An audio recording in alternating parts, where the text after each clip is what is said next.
So let's take a look at what we're going to be talking about today. So as I've already kind of given a bit of a brief explanation, that we are here today and we're going to be looking at the concept of service and this idea of, well, what is service? And I think for many of us, especially that do church, we hear the word service and that means, well, that's the church service. And so I'm not talking to you about the necessity for the church service, but I'm actually talking about the concept of how do we serve others and why does it matter? To start off and to give you a clear illustration of the full depth to what I'm going about today, I'm going to introduce you to my 4 chickens, which will be on the screen any moment. I have 4 chickens. I do, I promise. Here we go. I have 4 chickens. And as you can see, we've got 3 Rhode Island Reds, and we've got a little black bantam at the back there. Not the greatest of pictures. I got to church and said, I should have taken a picture. Nick, have you got any pictures of chickens? Anyway, so this is what we managed to get you. So at the back, we've got Muriel, which is our bantam. She's a little one about this big. And then we've got, as I said, the 3 Rhode Island Reds, which is Mabel, Maisie, and Mavis, all M's. And we rescued the 3 that you can see at the front. And these 3 came to us with no feathers. They had feathers on their necks and heads and shoulders, but pretty much they came to us already pre-plucked. That was a joke, by the way. But we adopted these chickens and have given them another life. They came to us from a caged factory, and so that they'd never experienced life outside of that environment. So when we introduced them to our dog, they had no idea that they should be afraid of him. That was interesting. My dog would very much like, if you've met my dog, Malachi, he's a fox red cocker spaniel, so full of life, and he just desperately wants to wander around with the chickens in his mouth. So we've got to stop that, so that's obviously not allowed. We've got a British blue-grey cat that we rescued a few years back, and she's coming up now to about 13. And in her heyday was a very prominent hunter and used to come back with the biggest pigeons. And you wonder, she's actually very tiny. She's only about this big, and then her tail. So, small cat. She went out into our garden, and Mabel, who is by far the most sure of herself, saw the cat from the other side and was so intrigued to see what this animal was. Made this wonderful noise and sprinted across the garden towards the cat, and the cat just did this and went backwards and ran inside the house, and now wants nothing to do with the chickens, which is good. Mabel set them in place. But I don't know if you know anything about chickens, there is a hierarchy among chickens. Now, we got Mabel first, which is the black one that you saw on the screen earlier. And she is tiny. I mean, she's got to be at least half the size of the others. But she was there and well established prior to me. So then when these 3 chickens came, there was all manner of fights going on. And for us, it's really difficult because, these are our pets and we've brought them into our house and we want them to be nice to each other. And you're almost kind of saying, no, stop it. But you need to understand that chickens need this hierarchy in order to be able to work out how they fit into that society. I read an interesting article that one of the reasons why so many chickens come out of battery farms with no feathers and in the state that they're in is because a chicken can manage, I believe, to somewhere around about 100 chickens, and it can work out where its hierarchy is. But in a place where there are more than 100 chickens, chaos exists because they can't work out a hierarchy, so everybody attacks everybody. So obviously, when these chickens came to us, we were desperate to try and allow them to get through this as quick as possible. But we very quickly established that there is definitely a hierarchy in our chickens, with Mavis being definitely at the bottom, Muriel, the tiniest one, being clearly at the top, and then Mavis and Mabel somewhere in the middle. But chickens. Now, you're coming to church not to listen to me talk about my pets. I mean, that's true, isn't it? But yet, to be fair, as much as we laugh at chickens for that, actually we find ourselves doing that as well, don't we? We do it in our place of work. We like to know who's above who. We like to be able to try and work that out. Quite often within friendship circles, there are those who are probably slightly more dominant than others. And it's quite almost a natural thing within life. And so you'd almost expect to see that equally within church as well. So as we begin to kind of take a look at, well, what does Jesus tell us about this? I want you to kind of come with me on a journey as we experience some of this almost pecking order kind of concept of the way that Jesus deals with this. So in Matthew's Gospel, in chapter 20, there's an interesting thing that happens. I'm going to be reading from the New Living Translation, and it reads as follows. Then the mother of James and John and the sons of Zebedee came to Jesus with her sons. She knelt respectfully to ask for favor. What is your request? He asked. She replied, in your kingdom, please let my 2 sons sit in the place of honor next to you, one to the right and the other to the left. But Jesus answered by saying to them, you don't know what you are asking. Are you able to drink from the bitter cup of suffering I am about to drink? Oh yes, they replied, we are able. And Jesus told them, you will indeed drink from my bitter cup, but I have no right to say who will sit on my right or on my left. My Father has prepared those places for the ones he has chosen. When the 10 other disciples heard what James and John had asked, they were indignant. But Jesus called them together and said, you know what the rulers in this world lord it over the people, and their officials flaunt their authority over those under them. But among you it will be different. Whoever wants to be a leader among you must be your servant, and whoever wants to be first among you must become a slave. For even the Son of Man came not to be served, but to serve others and to give his life as a ransom. Okay, so here we see what is actually quite a usual request, or it seems relatively normal in its initial. I mean, don't get me wrong, I love that the Bible tells us that the disciples, when they heard this question, how did they react? Did they applaud them? Did they say, well done for getting your mother involved? No, it says they were indignant. I love that term, because if I was there and that request had been given whilst I was present, I would be indignant too, wouldn't you? There's a sense of like, hold on, how dare you ask of that? You know, do you think you're better than me? It's instant, isn't it? We feel it. And so, but what we've got to understand is that what the mother here is asking, she's got the best of intentions for her sons, and for those of you who are parents, you know, obviously your children are definitely better than everybody else's children, isn't that right? But there's almost that kind of like sense of she's asking, and what is she asking? She's asking that in the kingdom, that her sons would sit in the 2 most highest places of honor. What she's actually asking is not a heaven-based question. What she's actually asking is, according to what everybody else thought at the time, Jesus had come and he was beginning to teach a very different style of faith to everything that had been taught up to that point. And everybody saw that he was going to be the Messiah, that it fitted in with everything that they understood. And the concept that they understood was that as a Messiah, he would liberate the people. And they thought it was physical liberation. So they're expecting the kingdom that Jesus is about to set up to be one that is going to bring a rid of the Roman Empire, that Israel will be restored to its place of wealth and honor among the nations, and that Jesus would be the rightful king. This is what they're expecting.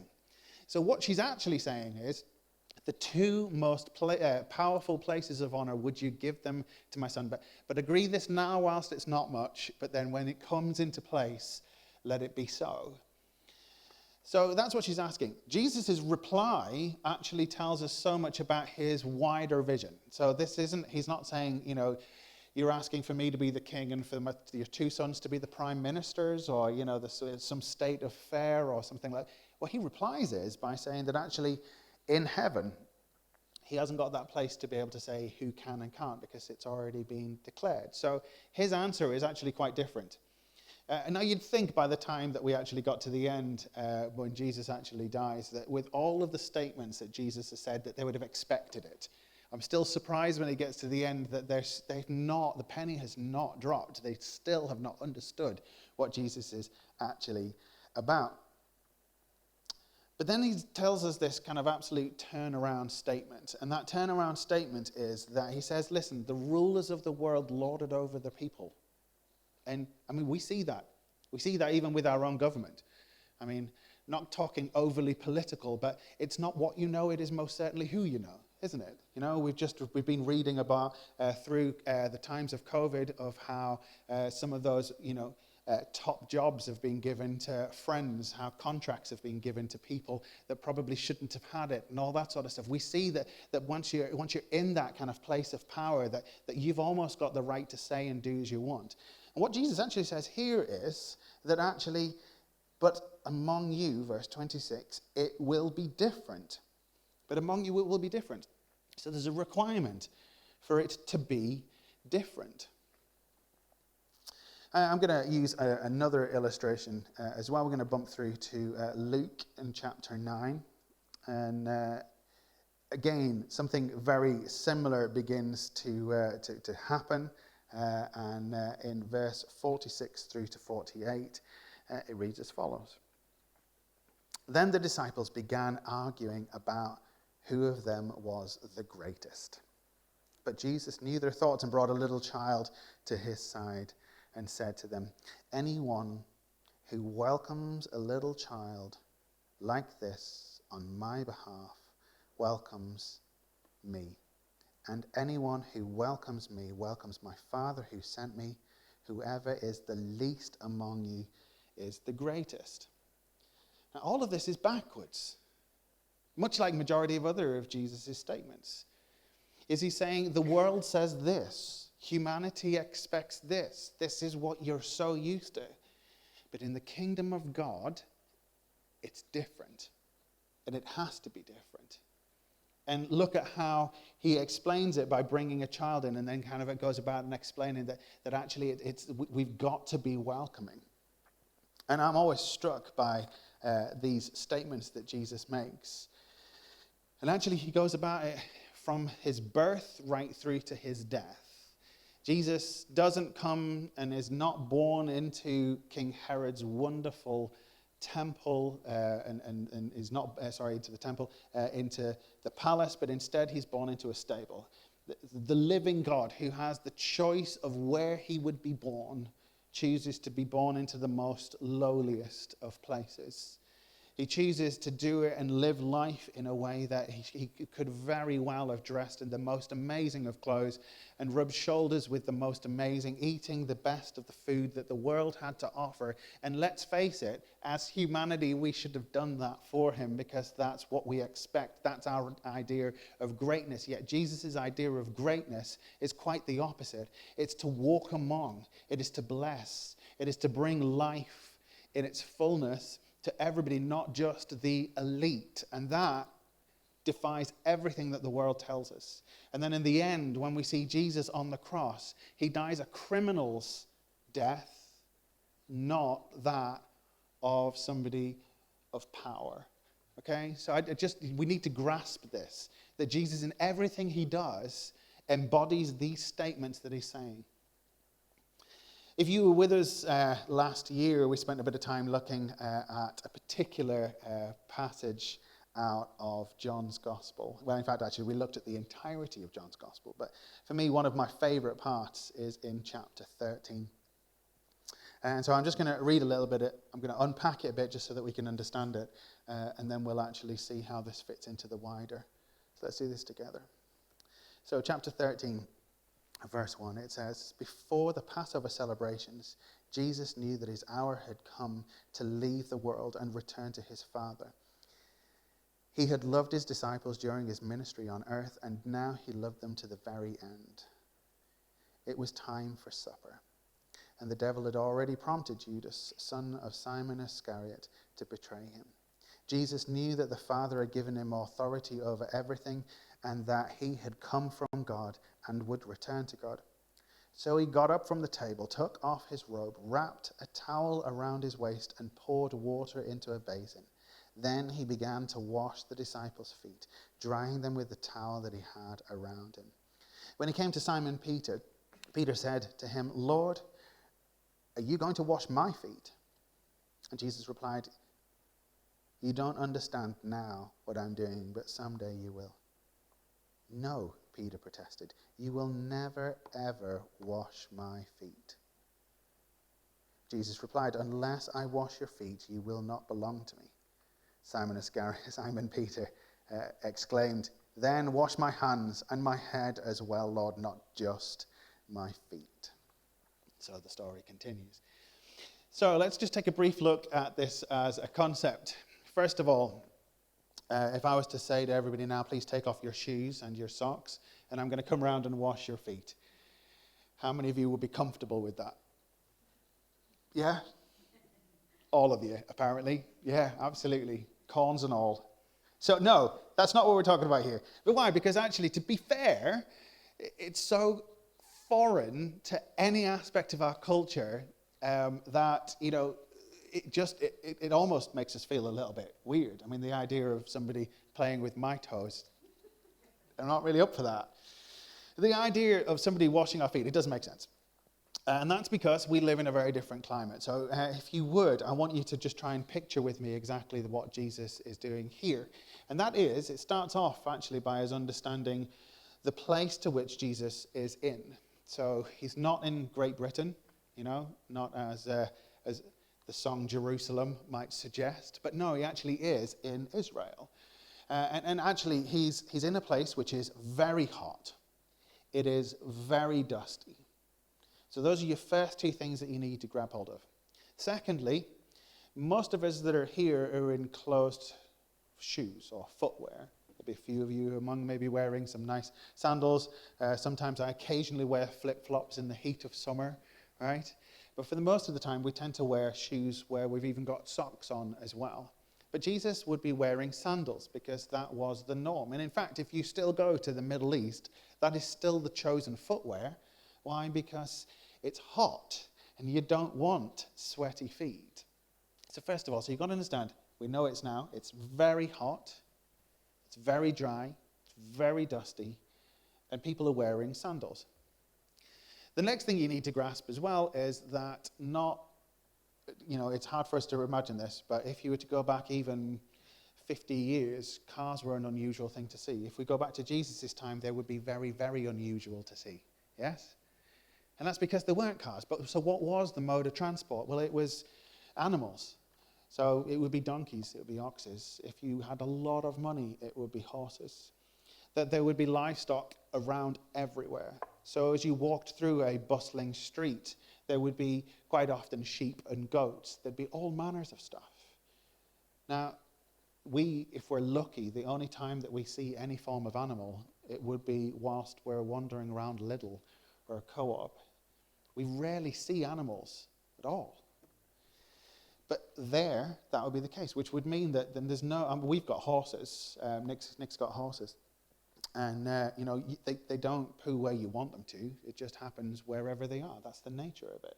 Which in term also means the streets of Israel, especially at this time, would have been bustling with people, with animals, and with dung. So it would be usual for by the time you got to dinner time and you've been wandering around all day with hot and sweaty feet, which have therefore collected the dust that's now caked upon you, the likelihood is you've probably stepped in something that's a little bit on the slightly smelly side. By the time you get to dinner, you're not going to be enjoying your feet. Let's put it that way. Next thing we also need to understand is that in Israel, especially at that time period, that people didn't sit on tables and chairs, They didn't have the best silverware out, the best crockery. That's not the way they did things. They sat on the floor, on cushions, around low tables that would be close to what you might imagine as your coffee table, and that they would recline on each other, which would mean that their feet would be kind of somewhere around the person sat next to them. So imagine you have spent all day walking around, and your sandals and your feet are caked with mud, sweat, and other stuff.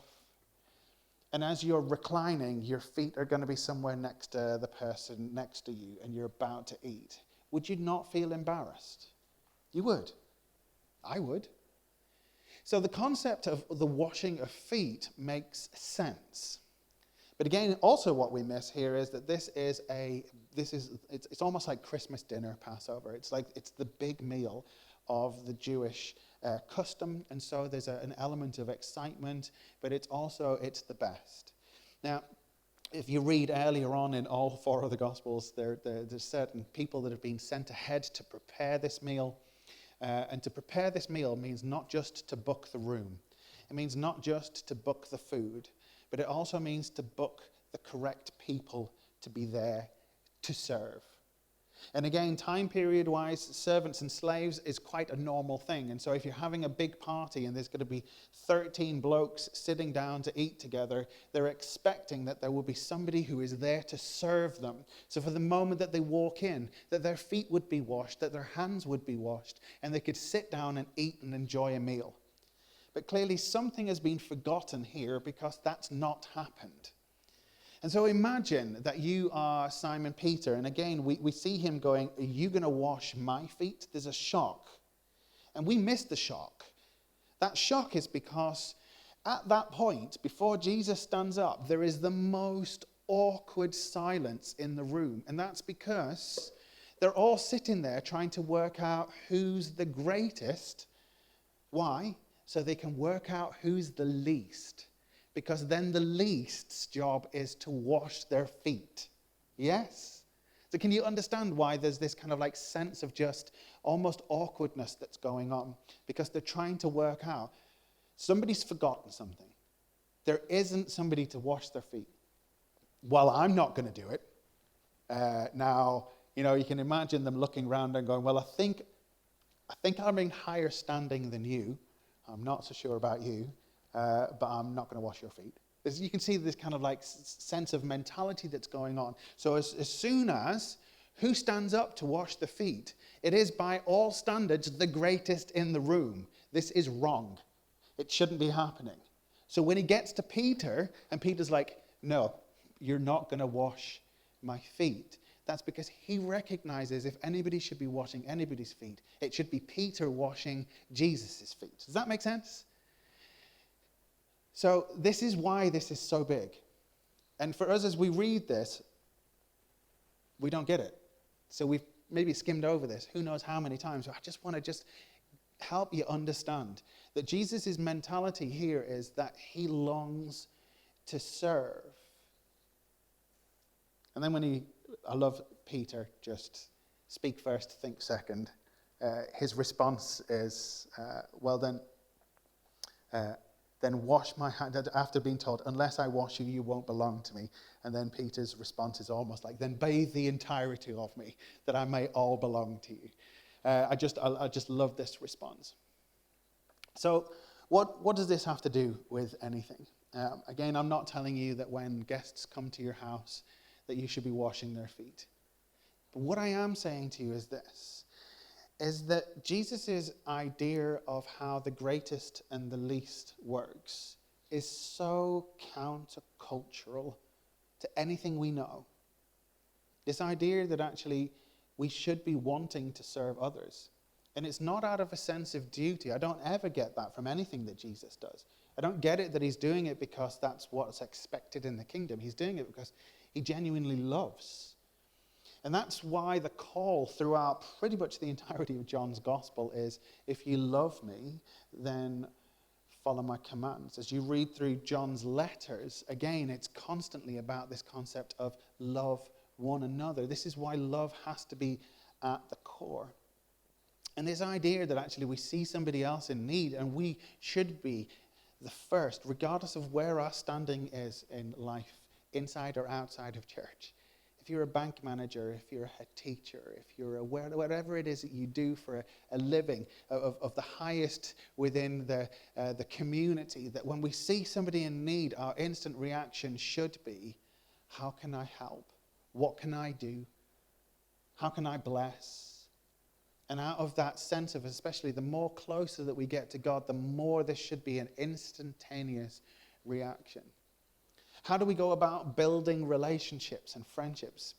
How many times have you had people in church, for example, over to your house for a meal? Maybe when somebody turns up new and maybe you've never seen them before. Are we going to be the sort of church that says, hi, you're welcome, what's your name? Have you got any plans for dinner?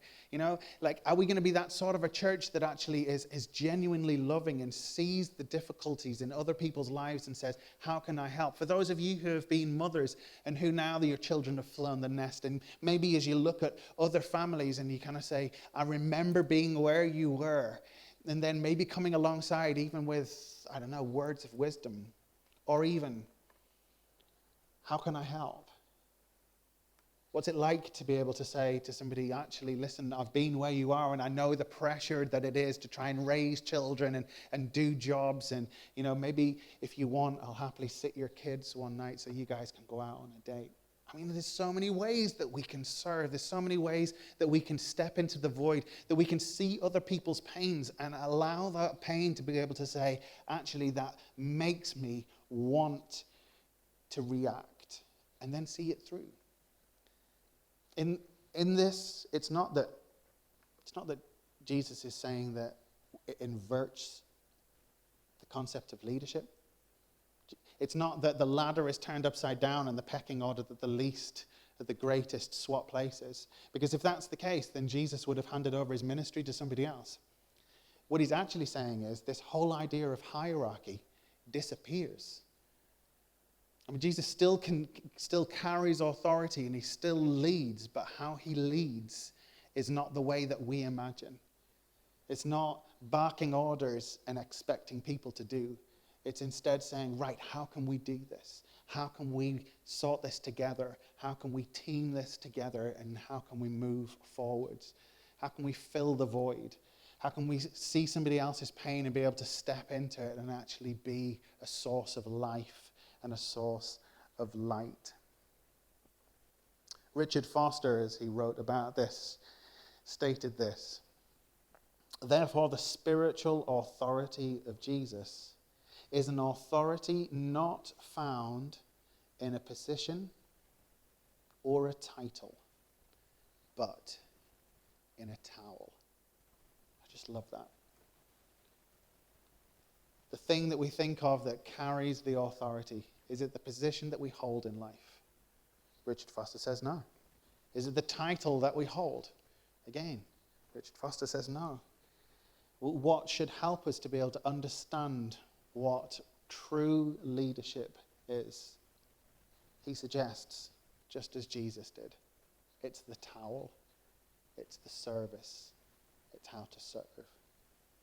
And this, I think, is at the foundation of majority of what Jesus does in his ministry. And I want to encourage you in this up and coming week to pray about that. Pray that God would break your heart for the things around you. The things that move him will be the things that move us. Begin to wander around in the moment and allowing ourselves to see other people as they are. Struggles and all.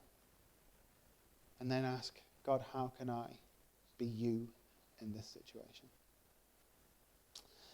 Let's just take a moment just to allow that to sink in. Again, embracing the silence. Then I'll close in prayer. I'm going to hand over to Nick and the band as they lead us in our final song. But before we get there, let's just allow the words that perhaps we've heard just now just sink in a little bit. Allow God, through the power of his Spirit, to speak to you this moment.